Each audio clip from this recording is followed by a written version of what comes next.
افغانستان کے ہاتھوں شکست کے بعد ورلڈ کپ میں دوسرا اپسیٹ ہو گیا۔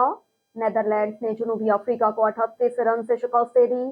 بارش سے متاثرہ میچ میں نیدرلینڈز نے پہلے بیٹنگ کرتے ہوئے 43 اوورز میں 8 وکٹوں کے نقصان پر 245 رنز بنائے۔ جواب میں جنوبی افریقہ کی ٹیم سخت مشکلات کا شکار نظر آئی۔ پروٹیز کی جانب سے کوئی کھلاڑی کھل کر نہ کھیل سکا۔ ہدف کے تعاقب میں جنوبی افریقہ کی اوپننگ پارٹنرشپ 36 رنز پر ٹوٹی۔ اس کے بعد پروٹیز کی وکٹیں سوکھے پتوں کی طرح گرنے لگی اور 44 رنز پر 4 کھلاڑی آؤٹ ہو گئے۔ وکٹیں گرنے کا سلسلہ وقفے وقفے سے جاری رہا اور 207 رنز پر پوری ٹیم پولینڈ لوٹ گئی۔